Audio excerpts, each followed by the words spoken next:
What's up, everybody? Welcome back to the Hope Shot. I hope everybody's having a great week, great day. Happy Hump Day. I say it every time because it is a hump day. It's all downhill from here or up, however you want to look at it. If you guys just jumping on, say what's up. Let us know you're here. Christina, will you read that clarity statement? Yes. You should have it memorized by now. Yeah, right. Yeah, The Hope right. Shot Clarity Statement. We here at the Hope Shot are a group of people in recovery spreading inspiration. We come from all different walks of life and pathways of recovery. Our verbiage may be different at times, but we all have one thing in common: recovery as a lifestyle. We support all pathways of recovery. It doesn't matter how you get from A to Z, just get there. Thank you for being part of our of our family, the Hope Shot. Thanks, Christina. All right, man. Tonight we have a good topic. We got Carrie in the house. What's up, Carrie? How are you? I'm great. I'm happy to be here. Good. Thanks for coming on. And we always have Christina. Christina, what's up with you? How's life? Life is good. I'm ready for bed. I had a full day. There's a little bit of chamomile in here, sleepy time tea, a little bit of turmeric, ginger. Oh, Jesus. You got all kinds of stuff happening sometimes, man. You got a little concoctions. Like yesterday, what was it? Hummus and jalapenos? Yeah, whatever. Witch's brew. I'm doing good. Good. Yeah, I'm doing good too, man. We're living it up over here. We're getting ready for the recovery walk this weekend. That is my recharge. I am excited. I'm over here getting all the stuff together. Getting the photo booth, getting the backdrop of the photos done. That way we can have that. It's like a tradition. It's funny, just because life be life. And I was like, I don't think I'm going to do it this year. And they're like, what? Everybody's like, what? No, it's a staple. I was like, all right, you're right. Thank you for the encouragement. It is, it's what we do. At least it takes photos and people can go do it by themselves. And it gets the people going, and that's what life is all about. Is half of it's about is just showing up. Hi, Mom. Hey, Mom. It's about showing up. I'll tell you, last night when I came home from work, I wanted to go to bed so bad. I was so tired, and it was a couple of people's celebrations, and I was just like, oh, I did not want to go. Like, I did not. And I asked my sister and Sky to come pick me up, and they did. And I got to sit back there and hang out with my nephew. And then we got to the celebration. I got to hug people. And I was like, I had to text him. I was like, thank you for picking me up, because like I went from wanting to go to bed because I was tired and irritable, right, to like I went to bed with gratitude in my heart, and I felt full, and I was just like, I'm really glad that I did that, And this weekend's a recharge weekend for me. I mean, we have the recovery walk, but this is my region weekend, which I hold a regional commitment for my fellowship. And that's a huge recharge. I get to be around a group of people that have long-term recovery.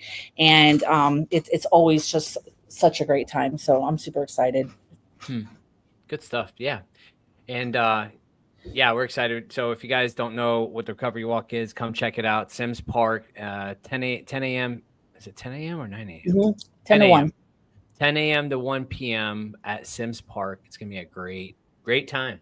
And let's go right into our topic. So today we're going to talk about emotional sobriety, and I think we all need a little bit of that, and that's, this thing's messing me up because it's not exactly what I usually do. It's usually not blue. I'm like, what is going on right now? What is going on? It's not the same what it used to be. There we go. Thank you. It's just too much. It was just too much. I like blue. Listen, I do, but a lot. It's bright. I need some emotional sobriety. No. It's making me blue. Yeah, emotional sobriety, man. We talk about this all the time, getting emotionally mature in this walk of life. And at certain times, it might not feel like I'm maturing. because I want to lash out on every emotion that I have because I'm feeling, discontent. I'm feeling, I'm feeling it these days, and some days are better than others, but some days, man, I want to lash out at everybody and their mother. I want to lash out at everybody. I want to eat my emotions. Yeah. I want to eat the empanadas from gas stations, plus the, all the candies and the cookies and the things and the stuff and the ice cream. I've been eating ice cream every freaking night because you know what? That helps me have emotional sobriety. Okay. Not really, but yeah, chill out. Yeah, it does though. And what's, it's okay to be like that sometimes. I call it my balancing act, right? Because I'll eat really good. Like I'll eat not eating out, not eating at stores and restaurants and things like that. So I can have my ice cream and make me feel better about what's going on at times. It's not, I don't have, it's not like it's all the time, but when I want to, man, and it's okay to have that. And, but it's knowing myself. And when I feel like I need to just like let loose, because I can get caught up also in, the mundanes of life and like not, I got to eat healthy. I got to make sure I do this and meal prep. And don't touch the stuff. I can get stuck with like no sugar, and I could be like overly, swinging that pendulum too much to the left or the right makes me a really unmanageable, and that's for me, that's where the emotional sobriety comes from is being okay with like letting loose a little bit, not being so uptight all the time. Shit don't need to be serious all the time too, man. I'm always like, oh, it's gotta be a certain way, and it's gotta be this way. It's funny because I walked up and I was at a meeting the other day, and I wasn't planning on going to a meeting. And in this meeting, as soon as I get there and it's on faith, and I'm like, man, all right, I see you. I hear you. It's exactly what you're going through at the times, and, I'm going, I'm listening, and, I had to share about where I was, because sometimes, man, I don't like to.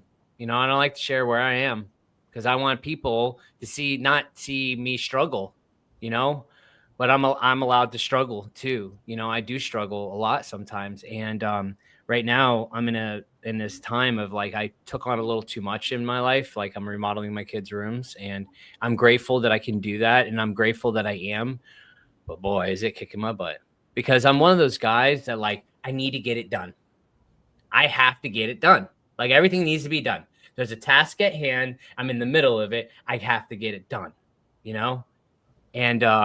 and then what it does is I get overwhelmed, tired, irritable, discontent, all those good things.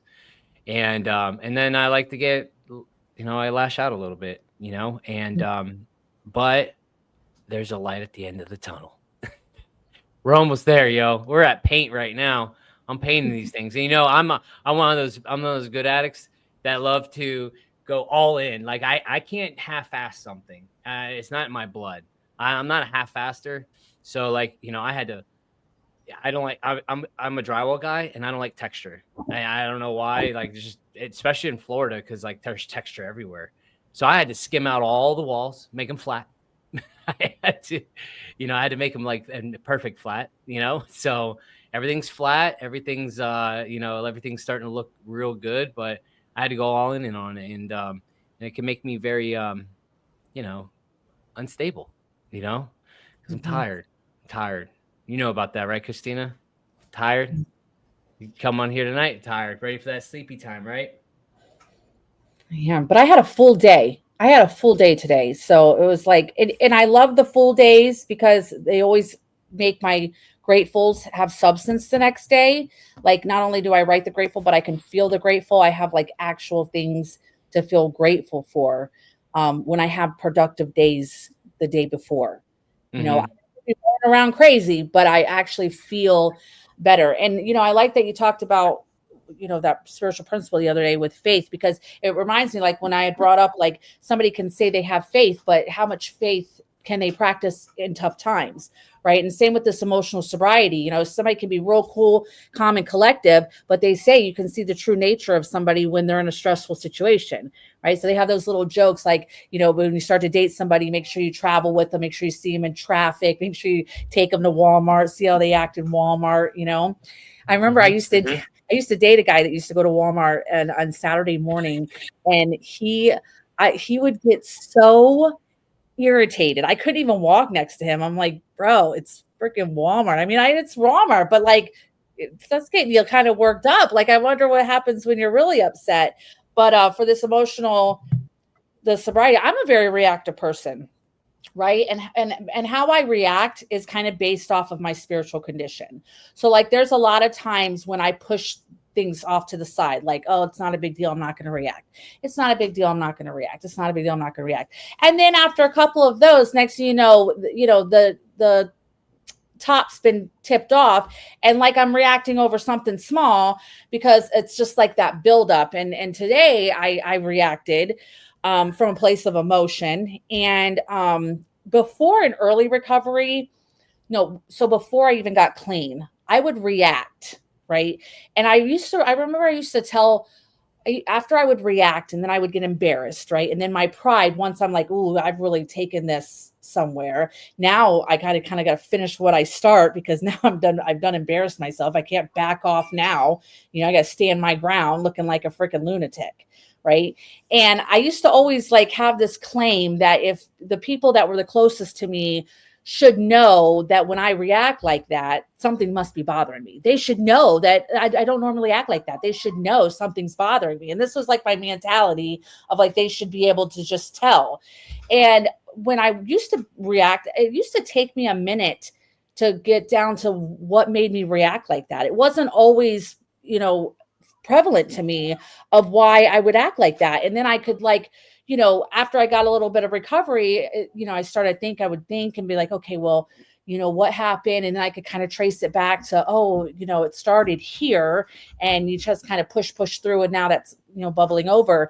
And like today, when I reacted, I was able to kind of like catch myself immediately. I mean, I still kind of reacted from a place of emotion and actually a place of selfishness. But I was able to recognize really quickly that the reason I was reacting that way is because I had been disappointed. Right. And, but I was able to catch myself. So instead of just like letting it all out, I was able to stop and be like, you know what? I'm coming from a place of disappointment. I'm kind of reacting a little selfishly right now. I think, this isn't a conversation we should be having right now. How about we have it, at a more time when we have more information, right? So I'm saying, but there was a time when I was not able to even stop myself from doing that. And today, like I'm because of the work that I've done, I'm very aware of my emotions and where they take me, whether it's anger, because it used to be all just angry. If I was hurt, I was angry. If I was scared, I was angry. If I was disappointed or taken advantage of, I was angry. If I was stressed out, I was angry. Like everything was just angry, right? And I could not get to those other secondary emotions. And today, I'm grateful that I don't have to completely embarrass myself, and I can just stop. Right. And be like, you know what? I'm being really selfish right now. That doesn't mean wasn't saying that I was wrong. Like my feelings in that moment was valid, right? There was expectations being put on the other person, and that expectations were put on me, so that there was both a part. And I was coming from a place of selfishness, and I was coming from a place of disappointment. And I was able to just like speak that and then say, I'm sorry, I reacted badly, like my deliveries badly. And it was because of that knee jerk reacting straight from the emotion. Right. And I still do it, but it's not as bad. Right. I don't and that keeps me from having to make an amends. Right. I can just like what you said, through our inability to take personal responsibility, we're creating our problems. Like if I can stop right there and admit my part, right, and immediately make an amends, I was able to let it go right then and there. Right. I was able to just stop, like, in the conversation on a good note, go do what I needed to get done. Now, if it would have been the old one, it would have been I'll probably hang up. And then I'm in there trying to work. I'm talking to people the whole time. I'm in, like, fantasizing about the text messages that I'm going to send and all that. So, I say this because, like, even like Justin, what you had said, even when we don't think that we're growing, even when we don't think that we're changing, there's that one, like, every little time we get a little bit better every single time, and I'm grateful that today that I was able to understand that I was coming from a place of emotions, right? And with taking that responsibility, I was able to clean up that mess before there was any wreckage whatsoever, before anybody's feelings. I did no harm. There was no harm done, right? I was able to stop. I kept myself open-minded. I didn't close myself off, right? And so a little, like, the confrontation, right? There was another thing. I struggle with confrontation, and I would come, be very defensive whenever there was confrontation, or be very petty whenever there was confrontation. And today, like, just for today, I didn't do that, right? Just for today. So I get to take that experience into the next situation. So yeah, I'm really and every experience gives us that little notch under our belt that gives us back to get more maturity and more emotional sobriety. Because, I mean, look, I don't know about y'all, man, but I see it out here every single day. I'm like, holy shit. I'm like, man, like, and I'm with you on Christina, on the anger part. That's the only emotion I had back in the day. I would blow up, like, because I'm under this immense pressure, or maybe not even pressure at all. It could be just a little bit of nothingness, like, and I would just blow up because everybody's supposed to know what's going on with Justin and nobody does. And I'm just like a ticking time bomb. Let one thing happen. One thing don't go my way. Like, it's pretty much throwing a freaking adult tantrum is what I call it. I'm throwing a damn hissy fit all the time. Some days I really want to. I want to throw a damn hissy fit and wash out. You know what I mean? Like, here I come, stomping my feet and get away, Man, it doesn't even matter, it doesn't even matter. Like, what's the point? The one thing that I'm seeing a lot now is just like, man, life is short. Life is it can be messy at times, but if we can get our emotions in, like, under wraps, it doesn't have to be, it doesn't have to be, and you don't apologize as much. Yeah. I don't apologize as much, man. Shit, it's so much better when you don't apologize as much. Every once in a while, man. Every once in a while, but it's so far and few between nowadays, So I can relate a lot to what both of you guys were saying. Like, I had that explosive reaction, right? And so for me, anger was always my reaction, always. And it was massive, it was my reaction to pain, anything. And for me, it came down a lot of times to trying to control things, right? So anything I could not control, it was like immediate resentment and control and lack of control, right? Wrapped all in one. And I would have these explosive reactions prior to sobriety. And then I come into recovery and I start to get a little bit of this self-awareness, right? And I start acknowledging and taking this accountability and doing this inventory. And I go to the complete opposite end of the pendulum, like you were saying. And I'm so fearful because I don't have that emotional sobriety yet, right? So I'm so fearful of, now that I recognize this in myself, of being that then I start bottling. And so I start shutting down emotionally because I didn't have that emotional sobriety yet. So I went to the opposite, and through time and work, it's like, like we say, like, I intuitively know now how to handle situations that used to baffle me, and I give up my need to control anything, because all I can really control is how I react, right? And how I process. And and the things that don't get to me now, right? Like I really approach things from like a logical, reasonable standpoint, because all I did in the past was make everything worse. Mm-hmm. You know, for me and everyone around me, like nothing good came from any of it. And I had all these resentments, and then I had all this obsession, this obsessive thinking about being out of control and not controlling the situation, and how could I control the situation. And it was all that obsessive thinking that got me in that position in the first place. You know, and life shows up still, but I show up differently to life still. Like I've got some family situations going on, and these are the things that used to take me out before, Mm-hmm. And they don't now. And how I show up for these types of situations now, it's night and day. I mean, for my mother to tell me that I'm calm is such a polar opposite from where we were before I got into recovery, The fact that those words have actually come out of my mother's mouth multiple times now is like a testament to, what working in your recovery can do, and what real emotional sobriety for me, feels like and looks like, not just for myself, but for those around me. Mm-hmm. Because I can only judge myself to a degree, and I can think I'm totally self-aware, but at the end of the day, I do impact the people around me.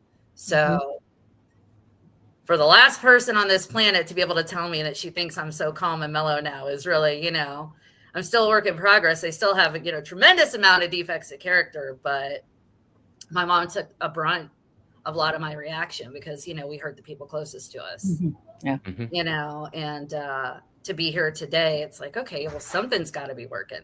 She's going to tell me I'm calm, and that she gets a sense of calm from me. Something's changed. Something's different. It just changed. Yeah. I like that what you said about us. We hurt the people closest to us, because when I came into early recovery, I did 9 months in sober living. And when I was single for a long time, 6 years, and I went to meetings and I did service and I came home. So there was nobody that ever took me to that point, right, where I would get angry. My employer, I worked for a really good employer, was getting my family back. There was never nothing that made me reactive like that, except for my children, right?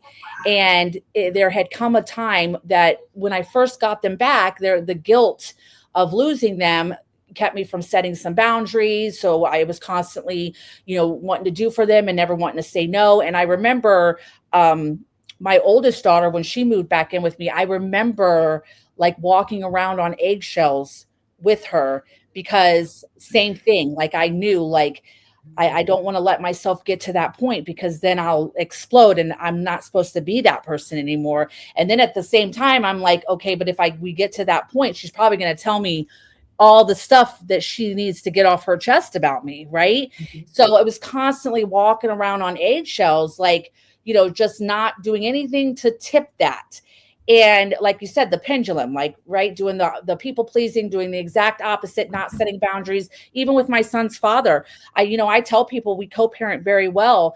And if I'm being honest, I mean, we do, but I try to avoid him at all costs. Like it's a very casual, hey, how you doing? Talking. And I deal with his wife, right? Because he's not a very good communicator. And he kind of, there's some situations where he doesn't consider like my feelings, and I call it picking my battles, but really what it is it's like, is this worth me speaking up about? Because two things, right? Like he's probably going to antagonize the situation or take no accountability at all. It's going to upset me. What's the point of going back for some? So I'm constantly like, is it going to change anything? Probably not. So I just let a lot of things ride. Right. Because I'm avoiding that confrontation. So I just speak with his wife, but, we still do co-parent very well. But with my teenagers, after a couple of years went by and I started losing my shit on them, right? Because they're teenagers and they're disrespectful and they're inconsiderate and they're selfish. And one of them's just like me, and they're lazy and they always want something. And after a couple of years, I literally would lose my mind on them. And it got to a point, right, where I was like, I got to back off. Like I'm the adult, right? They should not be able to get me to this, this is on me. And I remember it was about maybe 3 years ago where I was constantly bitching about my children at meetings, constantly like these, and then I just got to a point where, and that's when I think I started writing on the defect of anger. Right. And that was the main thing with my kids. And it started getting to a point where I was just like, I cannot let them bring me to this point. I have to be able to control my emotions. I have to be able to pause, walk away, right? Get like a little more creative with the punishments, as far as like, I would just wait to let the situation calm down. And then we're like, Mom, can I would be like, no, remember the other day when you did this, and I had to get, because like I was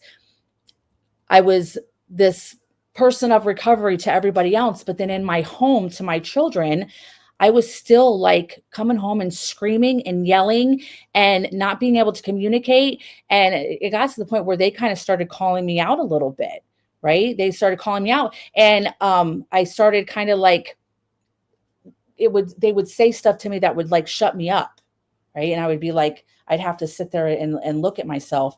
And that same thing, like I would be embarrassed, right? Because they were absolutely right. And I was totally not in control of my emotions, and I could just feel myself get angry and angrier with them. So yeah, I just started doing the work with my anger. And then another thing that I had to start doing was like validating them as people. Cause it used to be like, their problems, they don't have real problems. They're teenagers, they don't know what it's like to have a real problem. And then I had to kind of change that and be like, well, their problems are big to them. Mm-hmm. Mm-hmm. They're big to them. And it's something that's like silly to me, might be everything to them. So I was able to like make that shift and kind of look at them a little differently so that I could start validating their emotions. Yeah. Right. While also trying to control my emotions. And I could say today, like it's a lot better. It's a lot better. Like, and my children, they come out like slick of the mouth. And I had an epiphany the other day that like, well, at least they aren't scared to come out the mouth to me. You know what I mean? Like they're not rude, disrespectful, but they think they're funny, right? They think they're funny. They got jokes, right? And I was like, what a disrespectful little shit. But then I stopped for a minute and I was like, well, you know what? At least they don't fear me, right? At least they feel comfortable being able to express themselves like that. And I don't have to react to it today, and it really changed my perspective that, yeah, they might be a little bit mouthy, but when I was younger, man, you didn't look at my mom wrong. You didn't look at her wrong. You know what I mean? Like if she looked your way, you were like, oh gosh, what did I do? So that's the big thing. Like in my household, I could be out here nice to everybody else, practicing spiritual principles, all these things, but how am I at home? Yeah. How's my emotional sobriety at home, near the people that are closest to me, behind closed doors? How is it? How do I handle my emotions with those people? Right. Mm-hmm. And when life shows up and I'm by myself. Right. And today I definitely I can see some growth in myself with my emotional sobriety, but progress, not perfection. That's it. And I like what you said about the kids, because they are growing up and they're just discovering what all these things are. How the hell are they going to learn what these things are if their adults that are around them can't even control theirs in their triple the age? You know what I mean? Double, right? Double. Yeah, there you go. Double. and that's what we have to understand. It's like, man, we have to get our shit together, because if we can't show up for our kids emotionally, where are we at? What are we doing? We can't teach them how to manage theirs. And that's what I think is the biggest thing out of all this, in recovery, is the emotional sobriety. More than anything, well, spiritual too. It all matters, right? But if we're not emotionally sound and present and available, shit, man, our kids are going to feel the effects. And we need to make sure, like Christina, like you said, we're showing up for them and validating their feelings, because they're real. Like, what do you know about tired? You don't know what tired is. We're on that. You know what I mean? Like, they're tired too, man. Everybody has their own set of of tired and what they do and what's a lot and what's not, you know what I mean?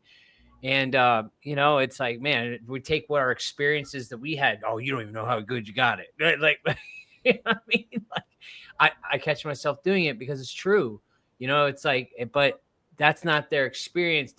My experience is not their experience. So I need to not push it on them, and then they'll shut down because of my whatever resentment towards the way I brought up, or resentment towards how things are different these days, or whatever it is. You know what I mean? And letting them be them too, and available for them to be able to grow into their emotional whatever it is. And at this age, man, right here at the little 10 and 14 or 16, I don't know when it stops, but maybe 35, somewhere around there. That's I think that's when mine did. No, but yeah.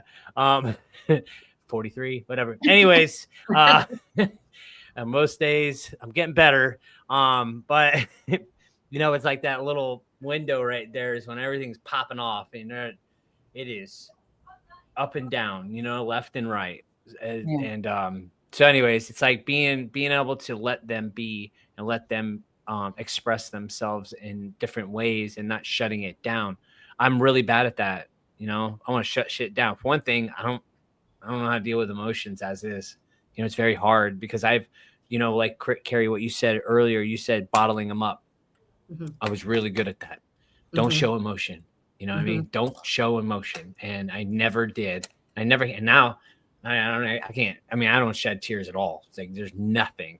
The well is dry over here, you know, except for it has to be some serious shit. It's got to be a really bad movie or a really sad movie or a really sad event. Like, I don't know, man. It's really hard to turn on the waterworks over here, you know. But I don't know if it's from that. I don't know what it is, but I'm just not emotionally attached. The only one I was emotionally attached to was anger. And me and him need to stop being friends. I'll tell you right now. This just sucks, you know. I don't like apologizing. I don't like it. You know? You guys are scaring me over here about the teenage years. Oh. Mine just turned 7. It's wonderful. Mine just turned 7. And having those hard conversations, you know, with a child that young, like, you know, I was absent for about 18 months. And like you were saying, Christina, like, you know, at first I had to process that guilt, right? Of I've been gone, you know, and my addiction took me out. And how do I let her know that, you know, mommy's here, and not let her walk all over me, you know, but still be able to hear her and have those conversations with her. You know, if it weren't for where I'm at today, like, I wouldn't be able to hear her, you know. I mean, luckily we've, you know, even for a 7-year-old, we've had these difficult conversations, and I've been able to explain it to her in a way that makes sense to a 7-year-old's mind, you know. And it's hard to set boundaries, you know, because you want to just make up for it. But like, I know that I'm not serving her well as her mother if I'm not showing her, like, with my actions, that I'm, you know, consistent, and that there are these boundaries. And, you know, mommy is sorry for what happened, but, like, you know, kids feed off our emotions and our reactions, you know. And if it weren't for the level of emotional sobriety that, like, I've at least been able to get to today, and I hopefully will continue to get to, you know, she wouldn't be able to have faith that mommy's not going anywhere this time, you know.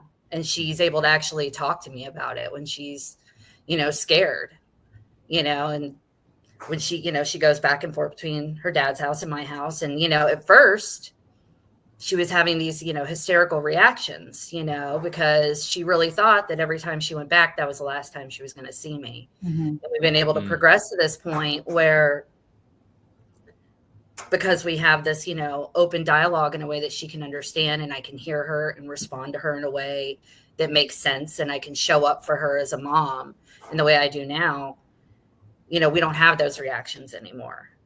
But I definitely couldn't have had those conversations with her, you know, a year ago. Absolutely not. You know, it's this is a work in progress, and it continues even, once you think, oh, I'm emotionally sober, I got this. It's like, life throws new conversations, new situations like this at you, where it really puts it to the test, and like you were saying, it's how we show up behind closed doors, and God, I'm so grateful for recovery, because seeing the difference in my kid, because I can show up for her now, and how like her anxiety is now eased. I mean, that's huge. That's huge. That gives me peace of mind that I'm able to give her peace of mind now that I couldn't give her for a long time. Yeah. That's awesome. Yeah. No, and that's what it is, man. It's like you said earlier, it's that ripple effect, it's like, what are we giving out? What are we putting out to the people closest to us? Are we putting out bullshit? Or are we putting out good shit? We got to understand that, like, my kids feel the effects of whatever I choose to do, and it goes with every aspect of my life, because they feel the effects, just like with your mom, with everybody closest to us are going to feel the effects of whatever I do, and then what are we putting out to the universe? What are we putting out to the surrounding areas around us? Everything we do is a ripple effect, and we have to understand that. And as soon as we do, that's taking responsibility. And that's where true freedom is, that we are affecting our community, the people we love, our kids. They see us. They know exactly what's going on, even though they don't, we don't think they know, Everybody knows and everybody feels it. It's a vibe you got, you got a vibe that just radiates off you. It's either going to have bullshit or you're going to have good shit. What are you going to do today? And understanding that is emotional sobriety. It's knowing that what you do, you emotionally affect people around you, good or bad, and everybody can feel it too. And you don't even have to say a freaking word. You could just come into a room and everybody's like, oh, oof, man, that's some stank on you. I gotta get away, like, for real. You feel it with people too. The energies, you go up to people, and man, I'll tell you right now, sometimes I'll be putting off bad energy all the time, especially right now. I'm going through things. I know I'm out here with a stank face, and I need to tighten up. I'm just, I'm talking to myself when I talk about emotional sobriety. I need to tighten up because I'm putting off bad juju, and everybody's gonna feel it around me. And they're like, you have to wear that new shirt you were talking about.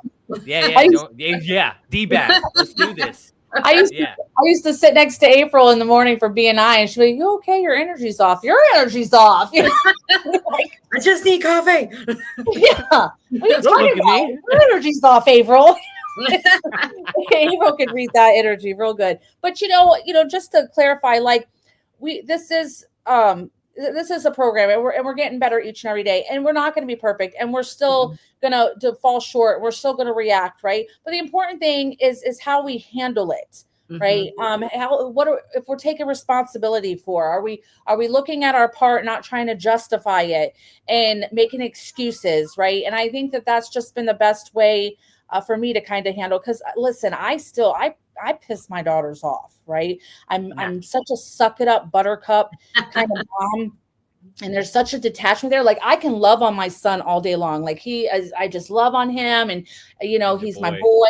And I can't do that with my girls, right? I don't know if it's like this unconsciously, like, needing to make my girls tough, or what I'm leaning towards is like the disconnect with my mom. Even though I love my mom, she's my greatest supporter, but there was some pain that was caused very young, right? And I feel like it's caused a little detachment when it comes to that bond and vulnerability with my daughters. But what I do notice is I am able to kind of react badly and then kind of go in there and be like, listen, I was wrong. Suck it up, buttercup. I should. And I'll explain. Like, listen, I was upset because of this, but I should not have reacted that way. I should not have said that. I should have handled it different. And I think that's most important, because we're always going to make mistakes. We're always going to not say the right thing, not do the right thing. So as long as we are showing up to take that responsibility and being like, you know what? I was wrong, right? I think that's really valuable too, for my girls. And then I'm hopefully I'm teaching them that they can make mistakes too, and then just come to mom and be like, yeah, I messed up, right? I messed up. Like, let's get in the solution, right? Let's not harp on the problem. And I really, that's with my girls. Like when they do screw up, I really try not to harp on the problem. Like we acknowledge the problem, right? And whereas before there was just always this huge argument or huge punishment. Today there is some type of punishment, but I try to use it more of a teachable moment and explain to them. And I just think that's a little bit more valuable. That's something that I didn't grow up with. So, and the thing is like, now that I'm older, my mom came from that place too. My mom was in a very dysfunctional relationship. She could not control this toxic relationship. So she controlled what she could. And that was her 2 daughters.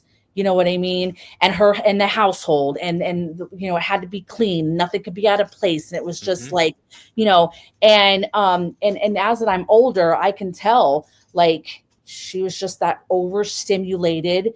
I can be on the other side of it and see how you can actually hurt your children or hurt the people closest to you because of your emotions or your spirit or the toxicity in your soul, your mind, and not really intentionally want to hurt them, right? But that's what ends up happening. I like that. I like how you recognize that, because what can I control? Like everything's out of control. What can I control? And it's only these things. It's always the daughters or the son or whatever it is, and the house. Everything has to have a place. You know what I mean? Everything has to have a place, and it can't be out of order because everything else is out of order.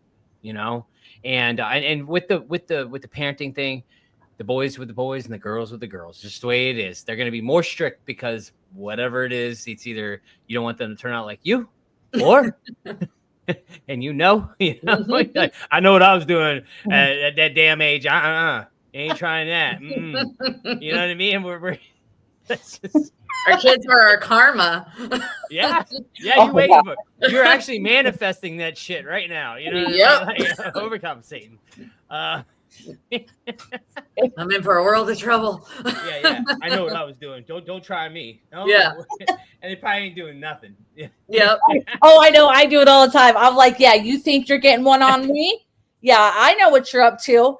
What, you going over there to smoke pot? Going over there to smoke pot? Like, what? They laugh at me, but I'm always thinking they're up to no good. Like I'm always thinking that, and I just like, I have to stop myself and be like, geez Louise, girl, projecting. Together. What's wrong with you? No. Yeah. But in the scheme of things, like when I really sit down and reflect, like I got good kids. I really do. Even my oldest, is up in Tennessee. She's got a good head on her shoulders. I mean, I got some good kids. They're, I got just for today. Just for today. Yeah. Yep. Just for today. Yep. That's it. We do too. We're doing all right. And I don't, and the thing is like, and as far as emotional sobriety, like I don't have strife in my life, right? Like I'm on my step 8. So I have a list of people I have to make amends to, but I basically already kind of made amends to those people. Like those people are in my life and things are good, right? But I have to go through the process. But like when I lay my pillow down at night, I don't have to, like, didn't wrong anybody. I didn't harm anybody. I didn't screw anybody over. I don't owe anybody except for those damn credit cards, and, I don't talk shit about That's people. a whole nother podcast. I don't have drama in my life. You know what I mean? I don't cause drama. I don't entertain drama. I'm around positive people. So that falls into emotional sobriety too, because you know what I mean? Like being able to have like a life with some peace in it, right? And positivity. And it's just that I can't explain it. It's priceless. It's priceless. Yeah. Even even on my worst days, it's good. Yeah. And now, you talk about the people you hang out with, because that's a part of it too. My dad always used to tell me, show me your friends. I'll tell you who you are. I think I'm doing all right. Yeah, I'm doing all right. So Yeah, man, that was good. This was a really good topic. So thank you, Christina, for bringing the emotional sobriety to the table. Because, man, I hope everyone out there got something out of this. I know I did for sure, and I'm grateful for these. I'm always grateful for these podcasts. There's times I'm like, man, I'm sitting here doing these damn, getting this stuff together. I'm constantly moving. I'm like, man, I don't want to do it. I don't want to do it. Just like you, Christina.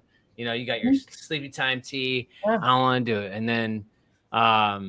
then just doing it anyways. And then just like you said with the meeting, I really was upset that I couldn't go to that meeting, but you know what I was doing? The only thing that I can control, the drywall in this rooms of my kids. One thing I can't control is smoothing out walls, and I did a really good job. So that's what I was doing last night. I had Winning. to get winning. So, and I do that. Listen, work, I'm really good because I can control the outcome. I can control some things. When I'm emotionally, that's how I detach. Unfortunately, work is my detachment. And it's like, I'll just throw myself into that stuff. And that's something that I have to control.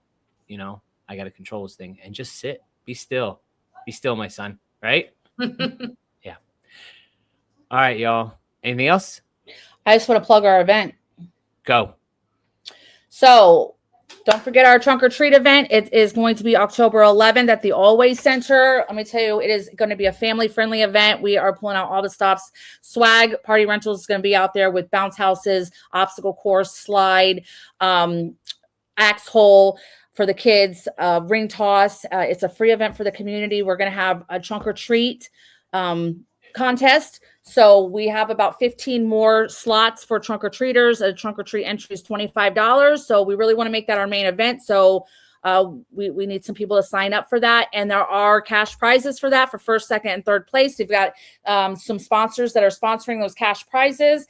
And then we're going to have a little costume contest. And plus, we need some vendors. We have about 10 more slots for vendors, $100 for profit, $50 nonprofit. It's going to be a great opportunity to have a fun family night, to fellowship with friends of the community, to market your business, to give out some promotional items, to network, to eat some good food. We're going to have some food trucks out there and raising some money for our cause. So I want to encourage everybody, October 11th from 6 p.m. to 9. If you see my flyer, please share it.